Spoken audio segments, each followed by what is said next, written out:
Walk with the wise and become wise. Welcome to the show dedicated to helping you not just survive retirement, but to have confidence to lean in and rock it because you are focused on the right things. And there are so many things to distract you. We're going to try to help you maintain that focus. My name is Roger Whitney. Today is our last of the Retirement Plan Live series before tomorrow night's results hangout, webinar, whatever you want to call it. We're going to hang out with Henry and Lucy tomorrow to see the feasibility of their plan to retire early, in their 40s in this case. Today on the show, we're going to be sharing wisdom from those that have walked before them. People in their 50s and 60s and even 70s that are already retired to speak into the life of Henry and Lucy. One of the best ways to learn how to do something or how to overcome something is to talk to people that have walked that journey. Having a strong cohort of people that can pour into you and you can pour into them is really a force multiplier when it comes to creating a great life. So we're going to do that today for Henry and Lucy, and hopefully for you as well. Two quick announcements before we get started. Number one, next week on the show, we are starting a month-long series on healthcare before Medicare. We're going to examine the healthcare landscape if you retire before age 65. What you have to deal with, what your options are, what some tactics are to manage that risk, and then lastly, how to put a healthcare plan in place before you get to Medicare. So it'll be, for me, a refresher of thinking through the landscape because it's changed a lot. We haven't done a series like this in a while, so this helps me refresh my thinking, and hopefully it will help you dial in and maybe be a little less intimidated by navigating healthcare before Medicare. So we're going to do that next month. That'll be fun, right? And then secondly, in our Noodle email, which we send out every Saturday morning, if you're not signed up for that, you can sign up for it at thenoodle.me. It is an amazing supplement to the show. I could argue that sometimes the show is a supplement to the Noodle.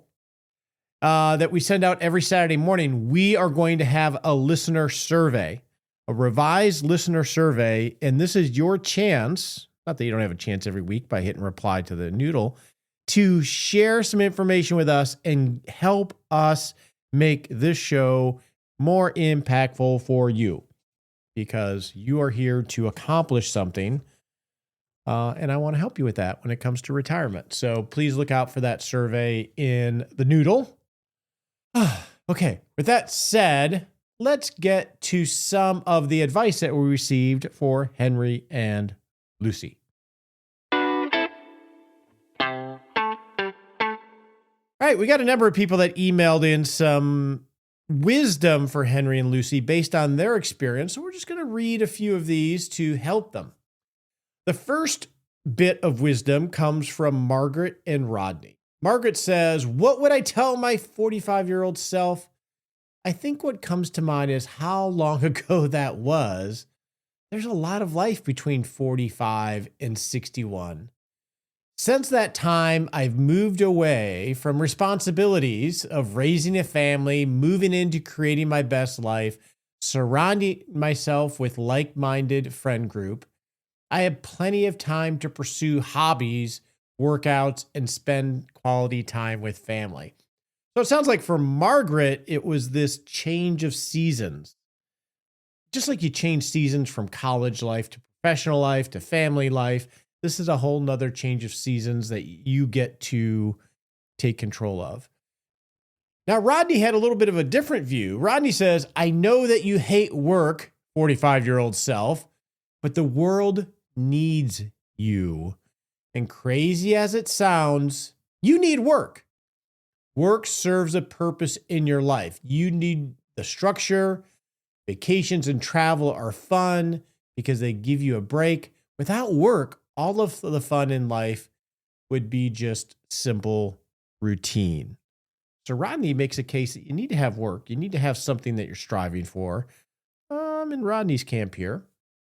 All right, let's go to the next one. Debbie, I would gently but determinedly push myself to go. My husband, now deceased, had a lot of health issues. I spent so much time focusing on mitigating our financial situation and potential scenarios that were somewhat unlikely. He got laid off twice in 10 years, and both times our net worth increased because we banked the severance and lived on a salary. I was so focused on ensuring we were okay that I couldn't see the distant horizon and how I and we would age. At 45, I was in great health and very active. I could have done long bicycle trips that are now at age 66 much more difficult and pain due to osteoarthritis. The truth is, I could have allocated some amount of funds for travel to create memories and enjoy the physical experience. But I was so wiped out in accumulating and living within our, or even below our means, that I didn't even realize that my great years of pain-free movement would not last forever. I would say your memories are also an investment to bank. Allocate funds to make them. For a spreadsheet nerd like me, even creating a line on your net worth statement, including those expenditures as below the line addendum, would show the importance. Oh, Debbie makes a really good point. Got to make hay while the sun shines. We're not going to last forever. I'm 59 as of last week. Oh, geez. Oy. I'm 59 and I can feel the aches and pains. And I can see some of that. Thank you for sharing your wisdom, Debbie. All right. Darren says, here are some thoughts for Henry and Lucy. By the way, I'm reading these pretty much unedited. Wanted to share what they said. So Darren says, here's some thoughts for Henry and Lucy. Until we hear more about their financial situation and goals, it's difficult to provide a lot of specific advice. But I would say that if they can afford to retire, they absolutely should do it.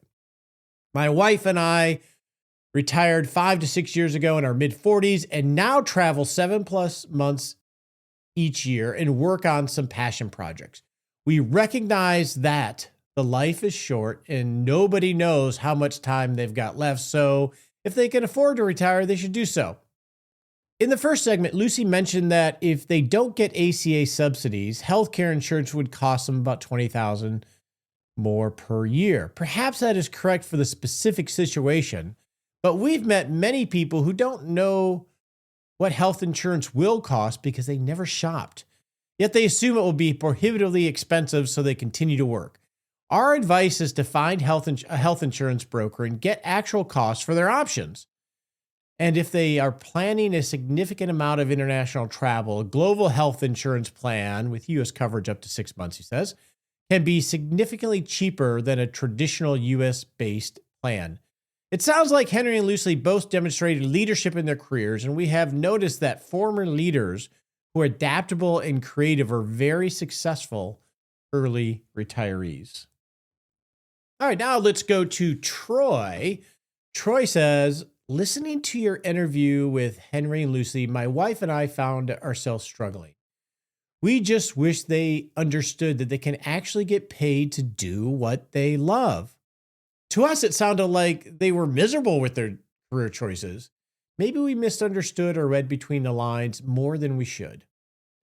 We believe that work can be extremely rewarding if you chase your love passion. If you do what you love every day, it's really not work. If I could tell my 45-year-old self anything, it would be to remember that I am very blessed. Maybe Chris and I are just lucky or the fortunate ones, but we both find love in our work. We choose careers that fit us and our passion.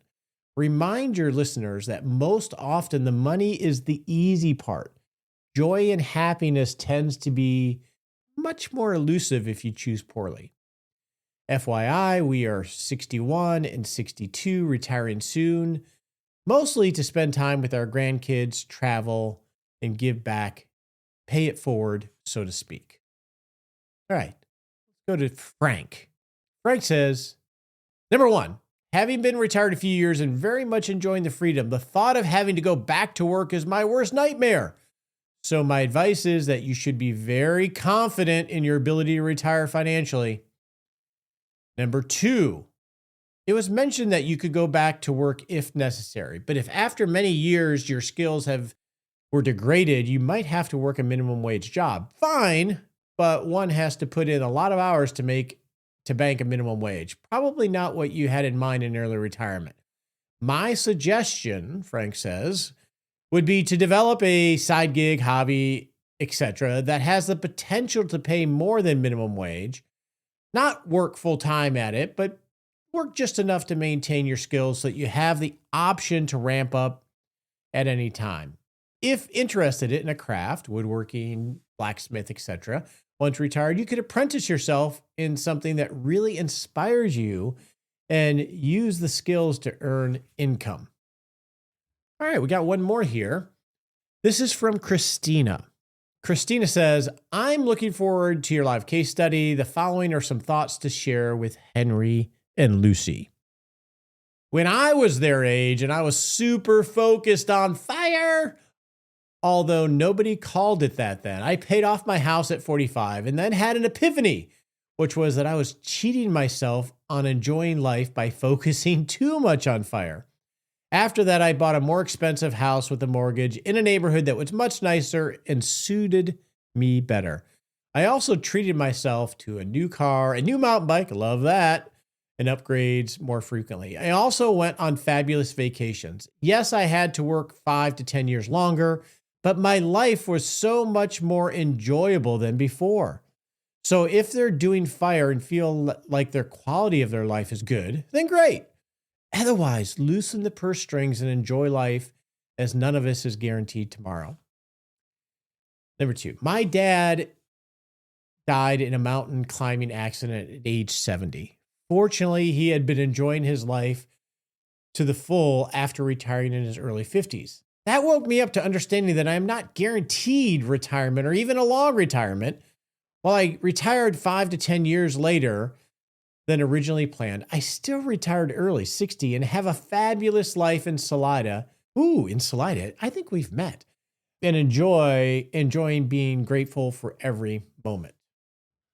So to end this segment, I want to share my 2 cents for Henry and Lucy and for you, regardless of what age you are. From my perspective, having walked this journey countless times over 30 plus years with people, of my observations of what makes a great retirement, doesn't matter what age. Number 1, the money is important, but don't obsess about it.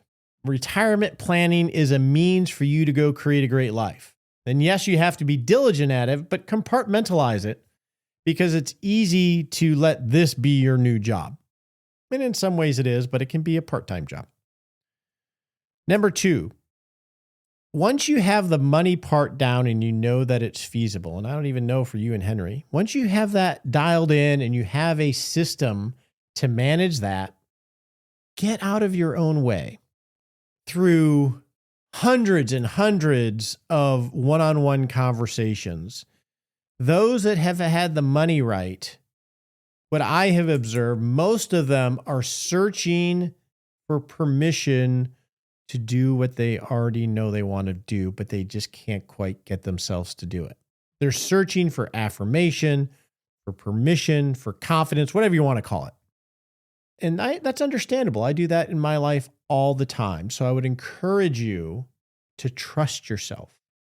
Trust yourself once you have the money and the system down and go live. Because we tend to put up all these roadblocks in our own way. So that's number 1. Number 2, and this is reflected in a lot of the advice that we heard from others, is the happiest people I see long-term are people that have projects. They have something that they are pursuing at some level. Usually it starts as an interest and then it moves to a hobby and then it moves to a passion and then maybe it moves to a purpose. But it doesn't have to move all the way up that scale. But happy people have projects, and those projects can change. It can be pickleball. It could be Habitat for Humanity. It can be service in your church. It can be whatever it is. But have a reason to wake up and something that you're pursuing.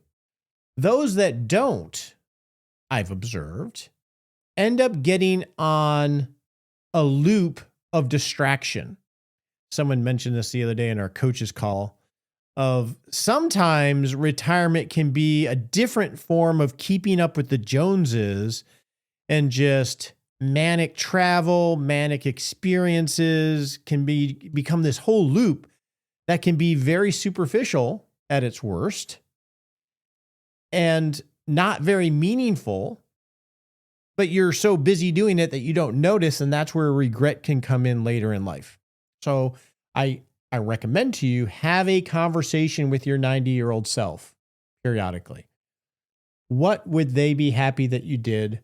What would they guide you to change in your life? So you don't get on this manic distraction phase. Now, I think of that when I doom scroll on social media. Luckily, I've pretty much solved that. But when I go and play Xbox, I wake up from my trance an hour or two later, and I literally just lost that period of life. I don't want you to do that on an experiential loop that is just about distraction and fun. Find things that are important to you, that are curious to you, and pursue them with some intention. It doesn't have to be changing the world, but happy people have projects. That's my second one. Third one, have community. So when you retire, and this is true in your 60s, I was just having a conversation with a buddy, Jeff, the other day, who he is an adventurer. And he's like, I forget how old Jeff, just 64, I think. And a lot of his adventure friends are slowing down or they're moving away, etc. And he's like, well, wait a second, I don't want to slow down yet. When you leave work, we talk about leaving friends, but you leave your colleagues and the people you collaborate with. There's another thing that changes over time when you retire, and that is that your friend group transforms. And you want to be intentional about that because for you, Henry and Lucy, if you retire in your mid 40s, I'm guessing your friends are probably still going to be working. This is one of the banes of retiring early is all your friends are still working. So if you call Bob and you tell, hey, Bob, let's go do this, just go do this project or let's go on this trip. Bob's got a job probably. And so Bob's not going to be able to do it with you. So it's very easy to find yourself lonely in early retirement because all your friends are still doing stuff. Kevin Sebesta has shared this stuff. Separately, if you're older, some of your friends, in whatever things you like to do, this makes me think of Jeff, they move away, they're dealing with their own health problems or challenges, they're dealing with their own family challenges. They may change and not be into all the things that you're doing anymore. And so it's really important to continually revive your community, the people that you hang with, your homies, not shed necessarily the people that are dealing with their own challenges, but revigorate with new people that are of like spirit so you can continue doing the things that you like to do and you're not all alone. Next, got two more. Next, it's easy once you lose your superpower of earning income to feel like the glass is half full. Or no, excuse me, half empty. Half empty. You can start to slowly build a scarcity mindset and build roadblocks of why you can't do things because you don't have the income anymore. It's a little intimidating because you and Henry and Lucy, you've been on this manic pace of saving and growing and paying off debt. And that is affirming. You guys are giving yourself attaboys over and over and over again. Well, when you retire, you're not going to be saving anymore. You're not going to be growing anymore. You may be spending more, and that's what you say you want, but psychologically it can feel very vulnerable. So be aware of that. And related to that is, and this is one of the advice we received from a listener is, which I agree with, is I encourage you to find something that you can do that will earn money, that is more aligned with the season of life that you want to be in. Because both of you said, well, down the road, if one of us has a major health expense or something else, the other one will just go back to work. Sounds easier than it is. Your skills and your habits and your marketability are going to erode over time. I would suggest do something that is more in line with this next season of life that you can make some income from. Side gig, I heard somebody say, I think is a great idea. That is more aligned, that brings you more joy than what you're doing now. I think of Kevin Liles and Kevin Sebesta, Bobby Du Bois, and Mark Ross, and Susan Lee now. They're all doing something that they're passionate about. It doesn't even feel like work to them because they just love it. And they're earning a little bit of money at it. And it keeps them in the game that they could probably dial up if they had to. I encourage you to find something. Maybe take a sabbatical. Call it a sabbatical so you can think of something. And the last thing I would share is related to that sort of keeping up with the Joneses on activities in retirement. Find somebody or something to serve. You guys mentioned that you had some community things you wanted to do in your local area.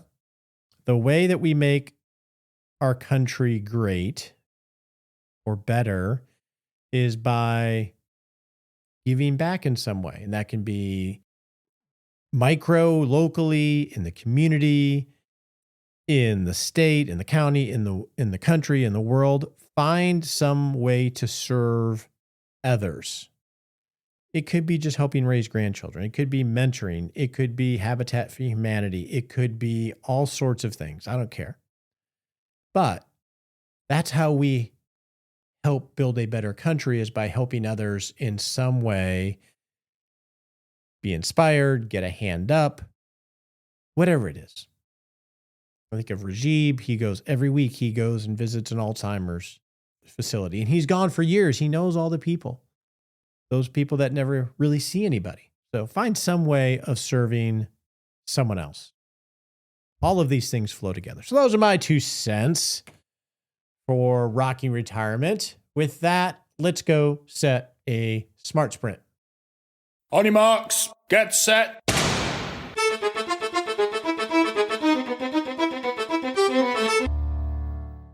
And we're off to set a little baby step you can take in the next 7 days to not just rock retirement, but rock life. All right, in the next 7 days, here's what I want you to do. Think of one thing that you're trying to learn or that you're struggling to overcome. Okay, you got an idea of what that is? Then find someone that has dealt with it or overcome it.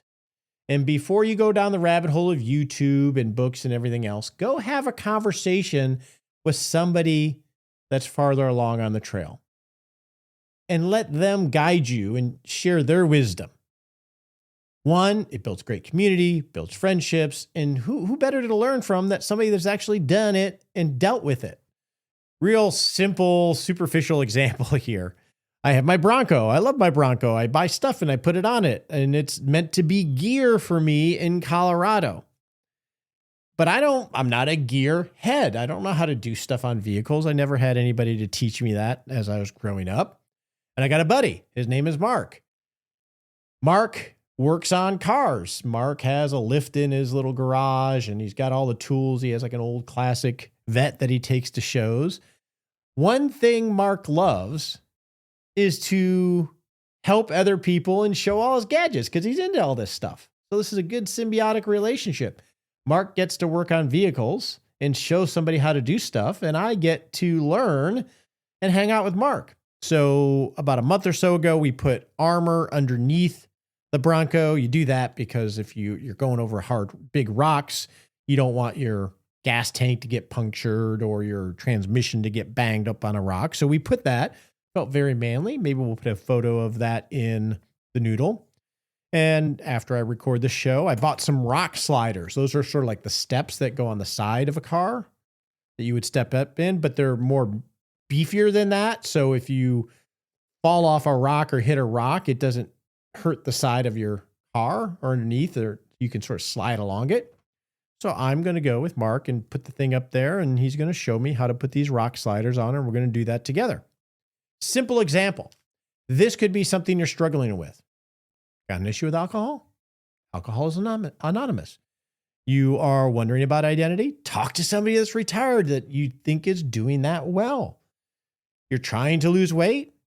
Find a cohort of people that have walked that journey successfully and kept it off. All sorts of things we can do. So that is your challenge for today. All right, to finish the show today, I want to share a few more words for the year that people emailed in. Today we got two. We got Marlene. Her word is movement. After a total knee replacement, she says, last fall, with the sequel scheduled for late February 2026. Ooh, two knees.